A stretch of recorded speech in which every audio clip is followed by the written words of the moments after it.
Now let's get to the most important characteristic of a valve, which is the valve flow coefficient, or its famous name, which is the valve CV.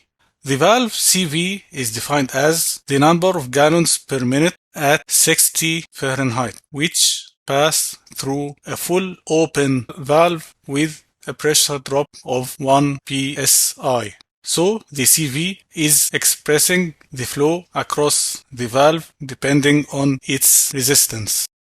To understand the concept of the valve CV, let's show these examples. Let's consider a valve which is starting to open. Let's say its opening is 50%, for example. In order for the valve to exhibit a pressure drop of 1 psi, it shall need a flow which is, let's say, for example, 10 GPM. Now we have another example. We also want to keep the pressure drop at 1 psi, but we have the opening now at 30%. So in order to keep the pressure drop at 1 psi, will the valve pass also 10 GPMs as in the previous case? No, this is because we have less opening, which means greater resistance. So the valve in this case will pass only 5 GPM, not necessarily 6, by the way, and we will see why in a later video. But if we want to pass 10 GPM, so in this case we will either reopen the valve to 50% or adjust the system to accept a pressure drop of more than 1 psi. Because in this case we shall need at least to increase the pressure drop maybe to 1.5, maybe to 2 psi in order to get the same CV. So in the first case the CV will be 10, and in the second case the CV will be 5, although we are talking about the same valve. So the valve may have a different CV depending on the fluid characteristics and depending on its opening. Any control valve has its inherent curve representing its characteristics. As we can see here, the curve plots the valve CV against the valve opening, and based on this curve we can determine the valve opening at a certain flow, pressure drop, conditions, and fluid properties. It's important here to note that the valve inherent characteristics are considered at a constant pressure drop. So the valve CV is actually a direct indication of the flow. In reality, pressure drop will not be constant as it will depend on the system hydraulics as the pump curve, equipment, or piping pressure drop. This will result in the actual valve installed characteristics, which we shall see in the next video.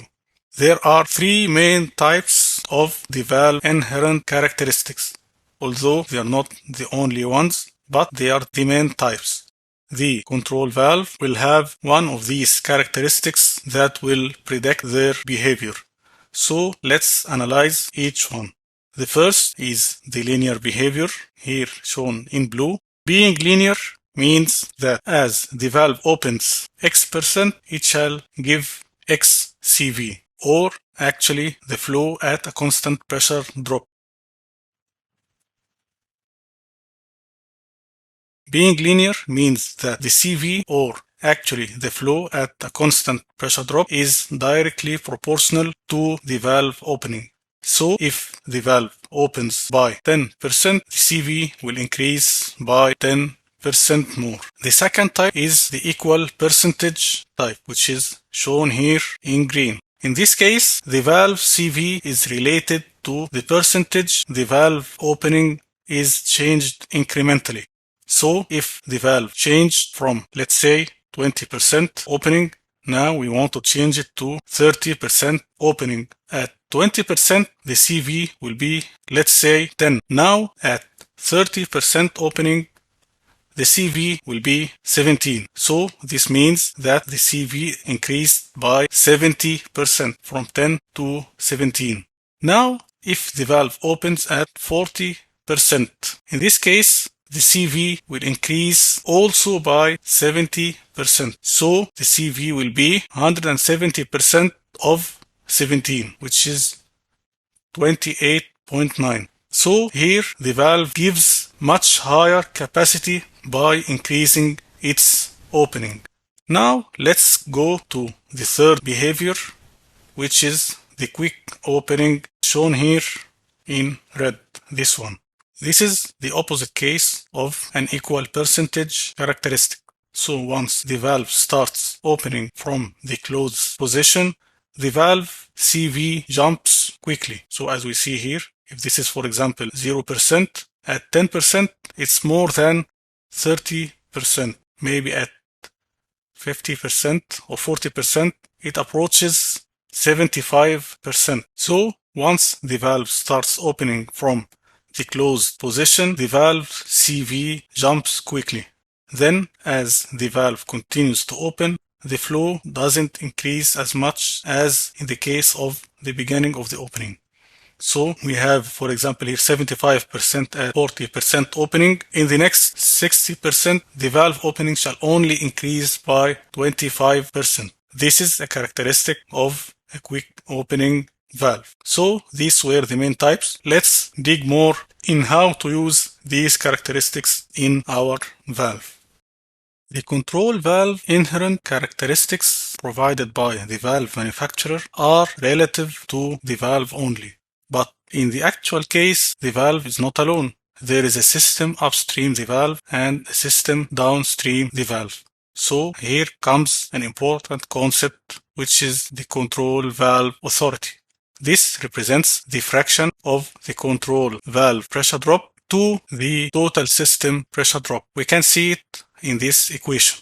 So when we talk about the inherent valve characteristics, then it is considering that the whole pressure drop is only in the valve. This means a constant pressure drop and a valve authority which is equal to 1. But when we put this valve in its process system, we will have a lower pressure at the valve inlet. This is because we have pressure drop in the piping or in any equipment upstream the valve, and also because there is a pressure drop in the system downstream the valve. So this means that there shall be a higher back pressure on the valve itself. So we will have in this case less control valve pressure drop, or in other words, the valve should exert less pressure drop, and this will depend on the flow rate as well as the losses in the upstream and downstream systems will vary. This will result in variable pressure drop across the valve. So in this case, which is the actual case, as no one for sure shall install the valve alone, the valve authority is always less than 1. Now, let's explain the concept of actual pressure drop in the control valve more in depth. We have a control valve on the pump discharge. So we have a pump curve where the pump head decreases as the flow increases. We have a control valve, upstream piping pressure drop and downstream pressure drop. So by plotting the pump curve, as we can see here, against the system dynamic head losses, we can see the pressure drop required by the control valve. So at low pump flow, the pump shall give higher head. And at the same time, we have low system losses. So we shall need the control valve to exert a high pressure drop in this case. At low system resistance, the control valve authority will approach 1. Maybe in this case, for example, it's around 70 or 80%, which is 0.7 or 0.8.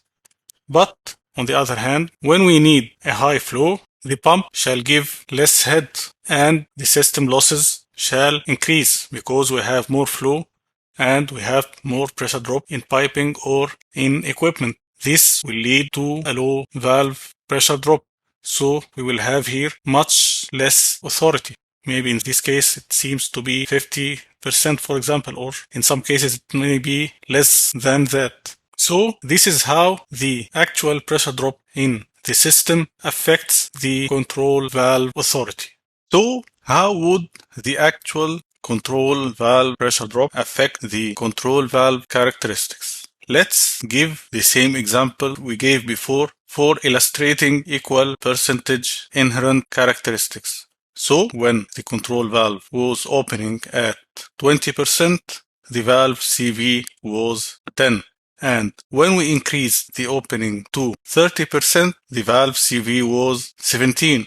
But actually, equal percentage characteristics were considered a constant pressure drop and a total valve authority, which means that valve authority here is 1. So we are assuming that the valve pressure drop is 1 psi. This means that the flow at valve opening of 20% is 10 GPM and the flow at 30% is 17 GPM.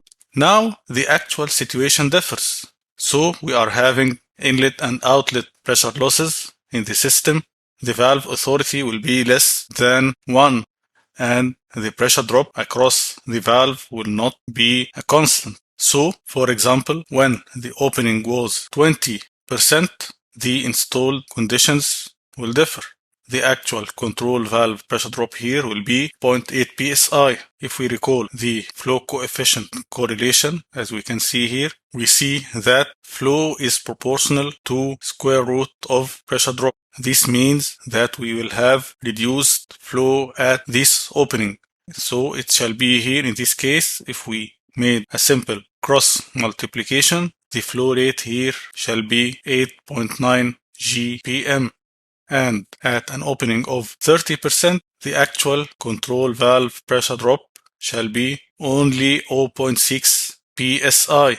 So the flow here shall be 13.1 GPM. This means that the flow only increased by 40%, not 70% as in the case of inherent characteristics. So if the controller gives a signal to the control valve to give a flow rate of 17 GPM, the valve will not open at 30%. If it opened at 30%, the controller shall give the signal to the valve actuator so that the valve opens more and more until we reach the 17 GPM we need. So maybe this shall happen at 40% of opening, not 30%. The valve will not give an increase in the flow by 40% as in the previous case. At larger openings, for example from 30% to 40%, the valve will not give an increase in the flow by 40% as in the previous case.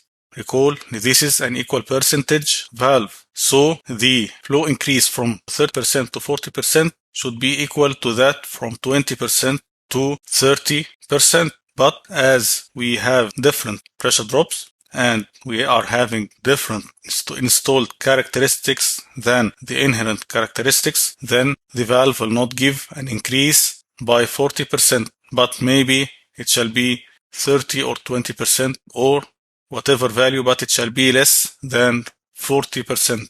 At higher openings, the valve will even tend to be more linear or even quick opening. So maybe at an increase in the opening from 90% to 100%, the increase in flow may be less than 10%. So after considering the system pressure losses, this shall be the expected behavior of the valves. For equal percentage valves, they shall tend to be linear valves, especially at large openings. As we can see here, the behavior is tending to be linear at larger openings. At lower openings, it tends to be more close to the equal percentage. This is because usually we shall not have much system losses at low flow rates. For the linear valves, they shall tend to be quick opening. And for quick opening valves, they shall still be quick opening because we are talking about already an extreme, but it will be in a more extreme behavior. That's the reason why equal percentage valves tend to be the best choice when there is a high effect from the system pressure. Although they become affected by the change in control valve pressure drops, they still give much better controllability and operating range, as the valve can still show a variation in flow when the opening changes. For linear valves, when there is a high pressure from the system, the controllability will be lost at higher openings, and the valve output won't give the expected change. That's why linear valves are expected to be used when there is no much variation in system pressure drop with flow.